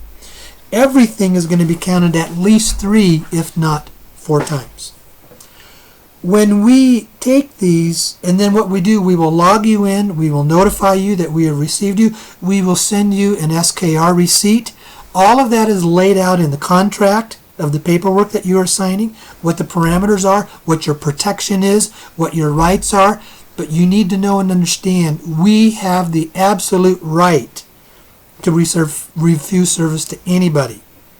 There's no legal right you have. This is a private contract agreement. And we have the right to say, I'm sorry, we are not going to process you. Because there's going to be some people out there that basically are going to try to break the system, fool the system, mess with the system, and there's going to be some people that are going to try to play games with this. And if anybody does that, I'm going to let you right now, if you don't honor and respect the process, we don't have to exchange your currency. Bottom line, it's our choice because it's a private contract exchange. Okay? Now, when currencies are gathered, now this is up to the money changer that we submit the currencies to. We either have to do it in one huge large block, or we will do it in groups. And we will let you know when they are going to start releasing funds. And we have no control over that at our end. I'm a processing person that's in the middle, okay? But I do want you to know that it was even, again today, I was on the phone with an organization that has said, we want to fund the people on your list because of what you are doing. And so I've had 3 different money sources say, we want to fund the people on your list because we know what it is you're doing and we like what you're doing and we want to be able to spread this money out to helping projects all around the world. Okay? That's the process. And that was kind of what this person was asking in this email. So, let me see here. Do we have any other... Oh, we do have some. Let me go back. All right. To other callers. Okay, I'm going to a person by the name of Carrie from area code 407. You, Carrie, you're on the air. What can I help you with? Hi, Dave. How are you? Good. How are you? Good, thank you. Well, my question is, as you as being a former politician, do you think that this elections are going to be affecting the process of all that we're doing, or altogether, or what is your thought about it? I wish I had that answer, and I don't, because I've seen stuff both ways from very credible sources. I don't know, but you know, we're less than 2 weeks away from the election. Okay, I have heard some sources say that they wanted to get the money out before the election because they didn't want the election to create a problem with the releasing of the funds. I've heard other people say nothing is going to happen until after the new president is in office, and whoever that is going to be. Okay, I don't have an answer to that. So, meaning it doesn't matter who will be elected. The process is going to go through. I don't know. I don't have an answer to that because I got very credible sources that are saying things on both sides of the issue. So I don't know. Okay. All right. Well, thank you very much. I'll see you in Orlando. Thank you. Great. Okay. Okay. Bye-bye. Okay. I'm going to go to the next caller. It's a lady by the name of Ina from area code 541. Ina, you're on the air. What can I help you with? Oh, hi, Dave. Thanks so much for taking my call, and thank you for all you do.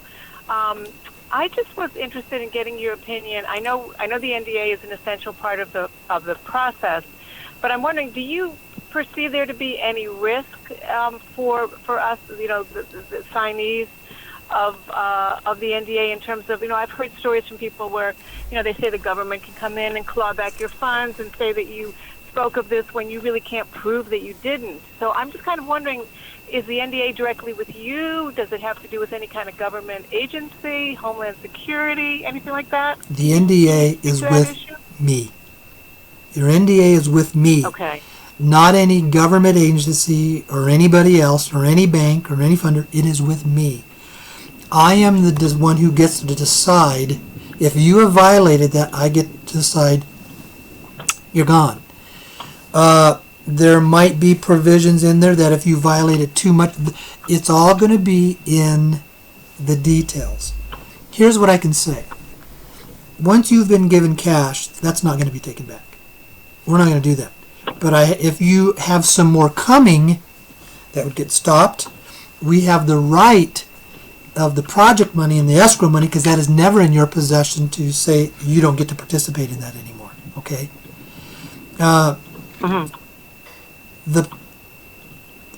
Your personal money is your personal money. Once it's given to you, it's yours. Project money is, as an organization, we are the ones who have the final decision making on that, and your non-disclosure agreement is with me. If you violate it to a certain extent, I can have the right to take law enforcement actions and press charges against you if it's an extreme violation. You know. So yeah, of course. No, I mean, I'm just wondering about, you know, somebody saying, "Oh, you did this, you spoke of this," when, you know, one didn't, as a way of taking back funding. You know, that kind of thing. You know, here's what's interesting. And this happened about 3 years ago or something.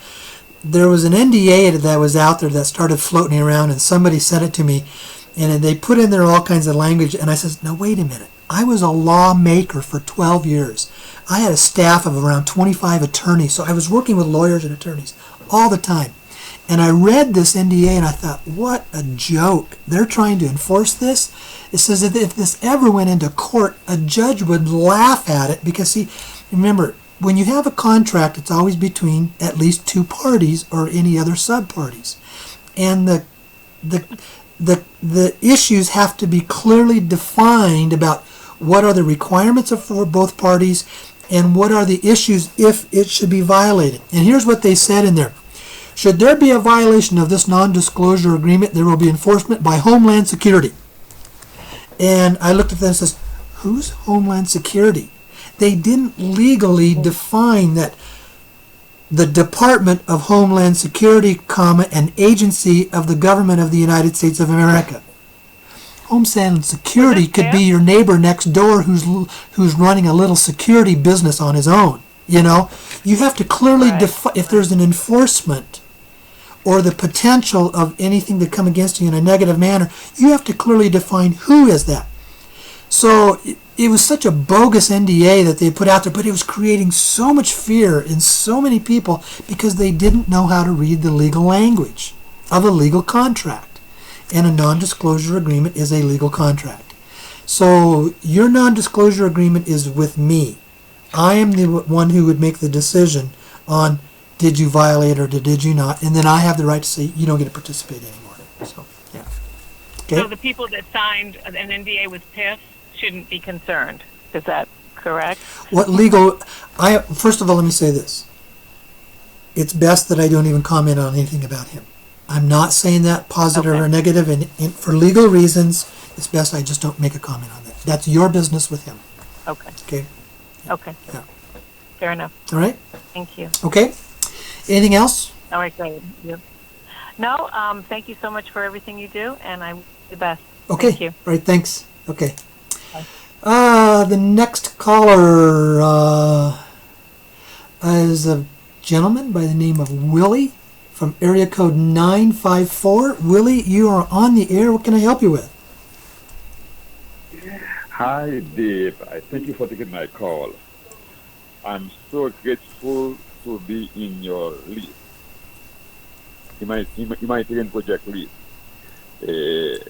We have this been frequency since 2005, and then have it done in 2013, uniquely for humanitarian project for Haiti, for helping Haiti, before I even know about you.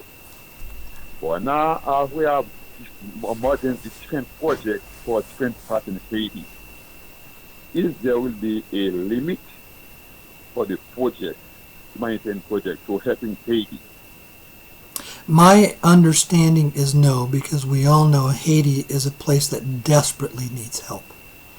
I mean, that is a country that has been so devastated again just by the recent hurricane that came through there. Its economy is almost non-existent.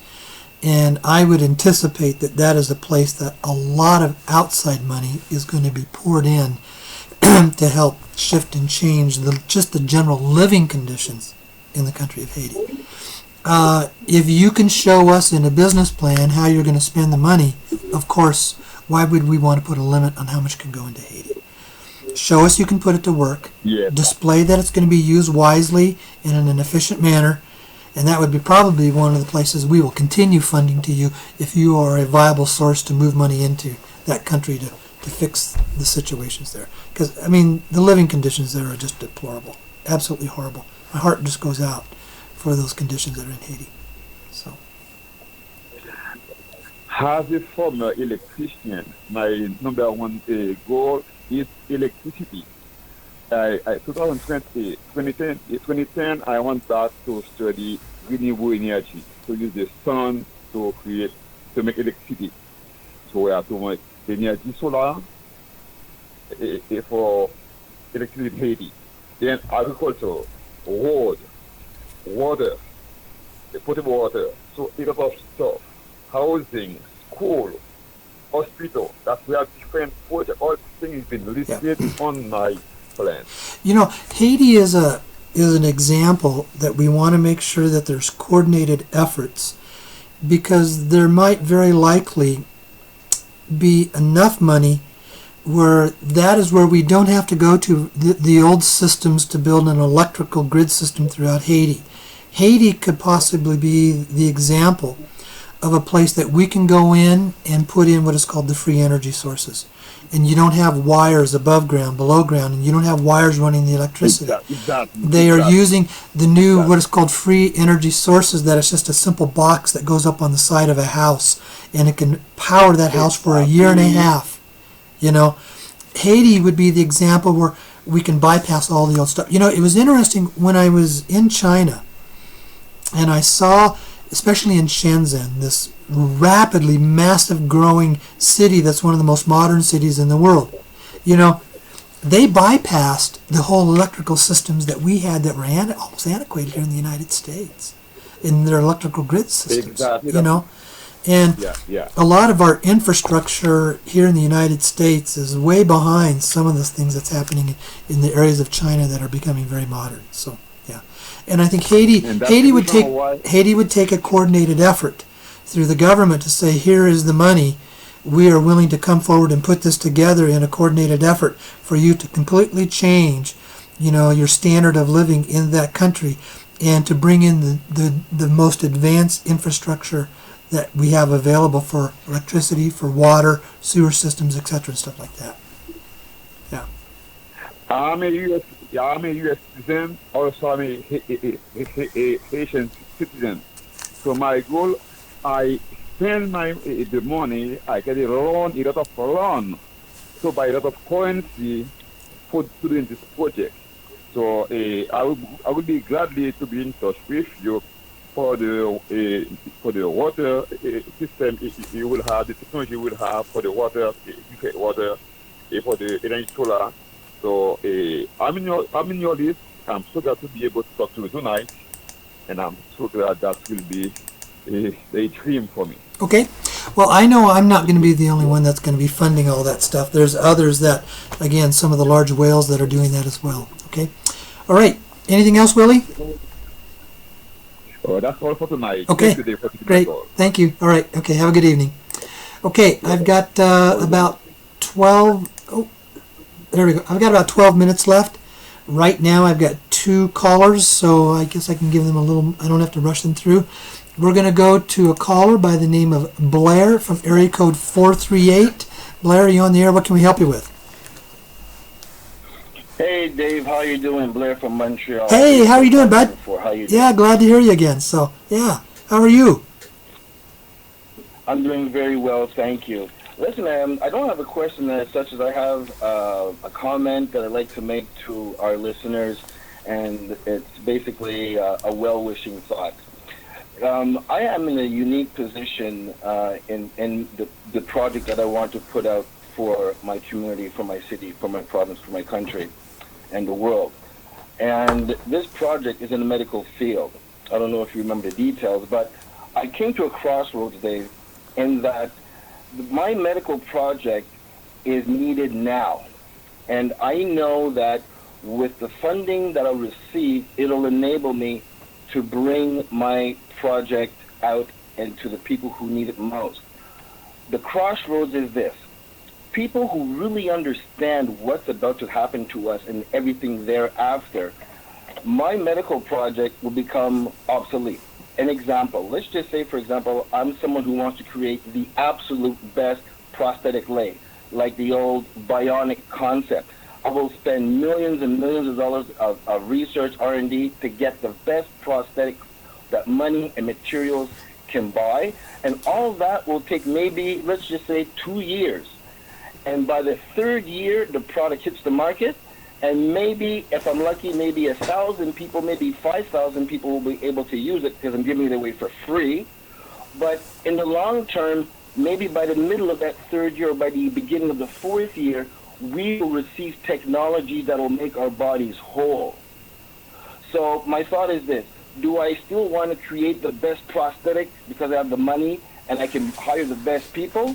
Or do I just sit back and, just enjoy the times, enjoy the wealth, knowing that in the 3rd or 4th year, when the dust has settled, There's going to be technology that's going to radically change the whole medical industry and other industries as well. My message is this, Dave, to the listeners. If you have a project, whatever it is, and you know that down the road we are going to be exposed to technologies and inventions that's going to change our life, don't wait for them to happen. Start your project anyway. It's important that you start the project because your project is going to create a domino effect. Your money is going to feed people. Your money is going to encourage people to get out into the world and do things for themselves.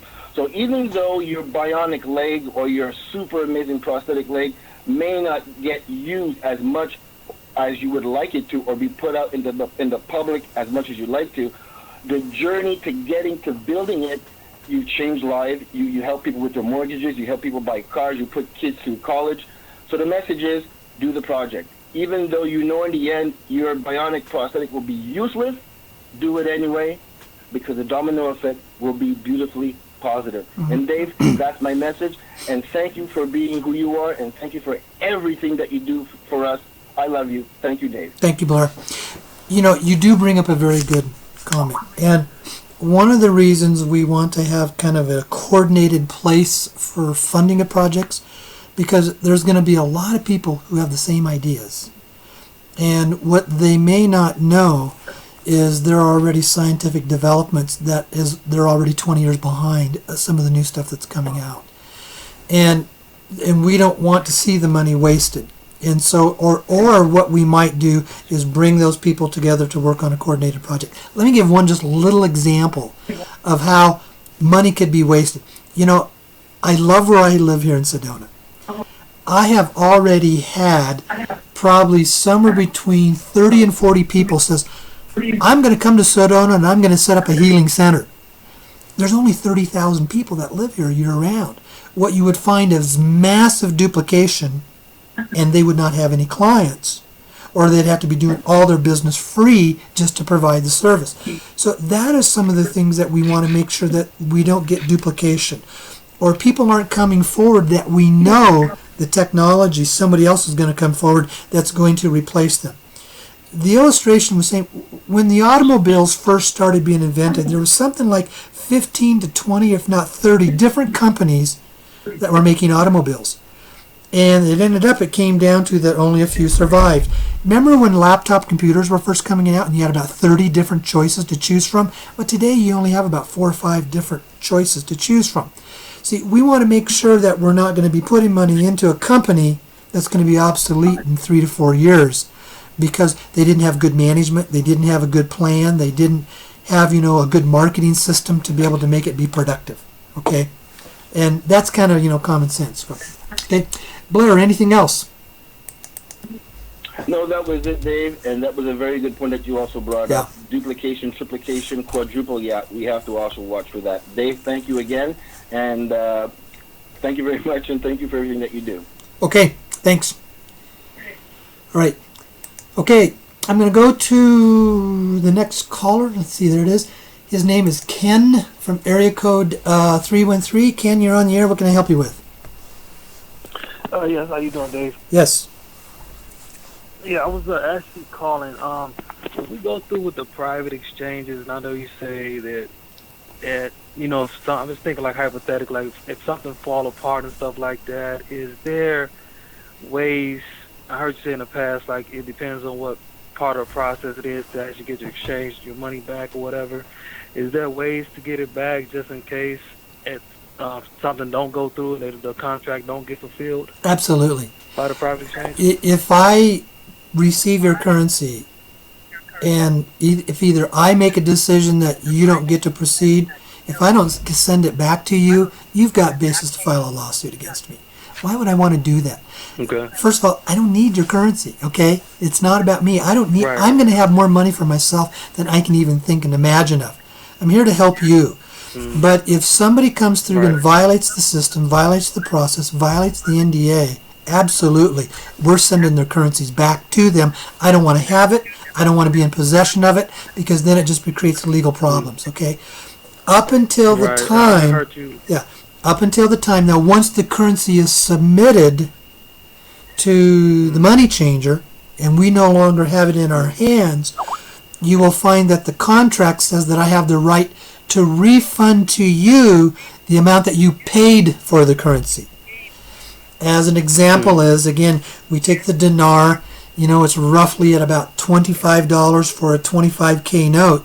I have the right to send you back $25 for each one of those, and yet we can keep the possession of the currency because it's already been sent on. You're going to either get your currency back or you're going to be compensated for what you paid for it. Okay? One of those two. So in other words, when it's submitted, when it's submitted to the exchange buyer, it's pretty much a done deal, or is it pretty much just saying it's still a risk that it's not going to go through once it goes to him, whoever that buyer is? Yes, once we've submitted to the buyer, it's pretty much a done deal. I mean, that you can be guaranteed of. We have, and I have a contract with them, to carry that out as well. So, but why would I want to keep your current? All I've done is created a legal problem for myself. It's a headache. It's not that I don't. Yeah. See. It's not that I'm saying I don't trust you or whatever. I've been following for the past few years. Not saying I don't trust you. I'm just saying, just in case, like they said, with everything that's going on with the banking industry and stuff, just fold. I just didn't want to be hung out open just in case stuff doesn't go through with the buyer. It's not saying you would take it and run from it or nothing like that. I'm not saying that. I'm just saying the whole deal collapsed. We have nothing to do with it. We just stuck left and open that, hey, our currency's just in a buyer's hand and we don't get nothing out of return, or that's what I was talking about. It's not saying that you run off with it or anything like that. It's just something out of your control. That's what I'm talking about. Sure. Okay. Okay. All right. Thank you. All right. Thanks. Have a good evening. All right. Let's see, Blanca. Are we seeing anybody else on there? I think that is your last caller, Dave. I think it was too, and yep.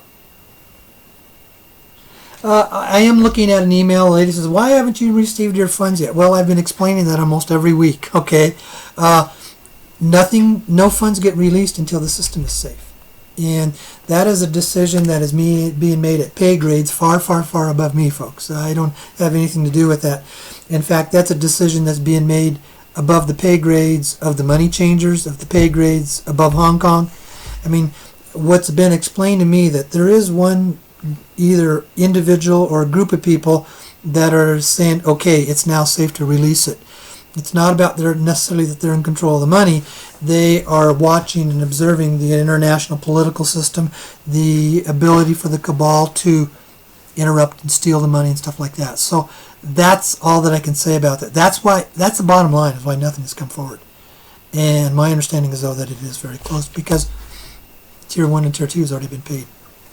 I had a gentleman last week I talked with and said there were 11 very, very, very big whales in Hong Kong that have got their money and they're spending it.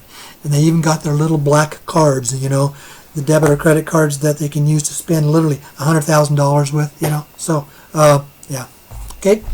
Okay, Blanca, anything else? We're down to less than 2 minutes.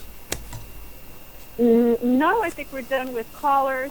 I would just thank folks for calling in, but also encourage them to give some thought to your remarks at the beginning of the show regarding two very big words, very big concepts, and that's the word of trust, because you talked about it in various dimensions, as well as the word peace. If we had trust and we had peace, 90 it's going to be a very remarkable experience for us all. Yeah.